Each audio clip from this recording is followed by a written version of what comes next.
ಶ್ರೀಪಾದರಾಜಂ ಶರಣಂ ಪ್ರಪದ್ಯೆ. ಪರಮಹಂಸ ಸದ್ಗುರು ಶ್ರೀ ಸತ್ ಉಪಾಸಿ ವಿರಚಿತ ಶಿವಾನುಗ್ರಹ.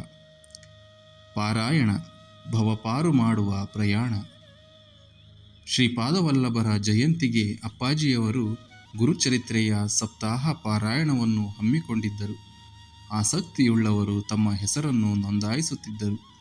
ಆ ಸಮಯದಲ್ಲೊಂದು ದಿನ ಭಕ್ತರೊಬ್ಬರು ಅಪ್ಪನವರ ಹತ್ತಿರ ಬಂದು ನಮಸ್ಕರಿಸಿ ಮೆಲುವಾದ ಧ್ವನಿಯಲ್ಲಿ, ಅಪ್ಪ, ಪಾರಾಯಣಕ್ಕೆ ಬರಲು ಆಗುವುದಿಲ್ಲ, ಕಚೇರಿಯಲ್ಲಿ ಕೆಲಸಗಳು ತುಂಬ ಇದೆ ಅಂದರು. ಅದೆಲ್ಲಿತ್ತೋ ಆ ಕೋಪ. ಅಪ್ಪನವರು ಇದ್ದಕ್ಕಿದ್ದಂತೆ ಕೋಪಾವಿಷ್ಟರಾಗಿ ಗುಡುಗಿದರು. ನಾನು ದತ್ತ ಹೇಳ್ತಿದ್ದೀನಿ, ನಿನ್ನ ಕೆಲಸಗಳನ್ನೆಲ್ಲ ಕಾಲಗೆ ಝಾಡಿಸಿ ಒದ್ದು ಬಾ, ನೀನು ಇಲ್ಲಿ ಬಂದು ಪಾರಾಯಣ ಮಾಡೋದು ಮುಖ್ಯ ಅಂದುಬಿಟ್ಟರು.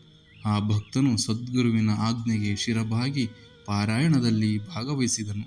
ಕಚೇರಿಯಲ್ಲಿ ಅವರ ಕೆಲಸ ಕಾರ್ಯಗಳು ಸುಗಮವಾಗಿಯೇ ನಡೆಯುತ್ತಿದ್ದವು. ಗುರುನಾಥನು ತನ್ನ ಒಡನಾಟದಲ್ಲಿರುವ ಜೀವಿಗಳ ಮಾನಸಿಕ ದೌರ್ಬಲ್ಯಗಳನ್ನು ಪರಿವರ್ತಿಸಿ ಅದನ್ನು ಭಗವಂತನ ಕಡೆಗೆ ಹೇಗೆ ತಿರುಗಿಸುತ್ತಾನೆ ಎಂಬುದಕ್ಕೆ ಇದು ಒಂದು ಉದಾಹರಣೆ. ಅಪ್ಪನವರು ಯಾಕೆ ಹೀಗೆ ಒತ್ತಾಯ ಮಾಡಿ ಭಕ್ತರನ್ನು ಭಗವತ್ ಕಾರ್ಯದಲ್ಲಿ ಭಾಗವಹಿಸುವಂತೆ ಮಾಡುತ್ತಾರೆಂದರೆ, ನಾವು ಸಂಸಾರಕ್ಕೆ, ವ್ಯವಹಾರಕ್ಕೆ ನಮ್ಮ ಕೈಗಳನ್ನು ಕೊಟ್ಟು ಮೋಹ, ಮಮತೆ, ಆಸಕ್ತಿ ಎಂಬ ಹಗ್ಗದಿಂದ ಬಿಗಿಸಿಕೊಂಡು ಬಿಟ್ಟಿರುತ್ತೇವೆ ಎಂಬುದು ಕಾರಣವಾಗಿದೆ. ಜೈ ಗುರುದೇವ ದತ್ತ.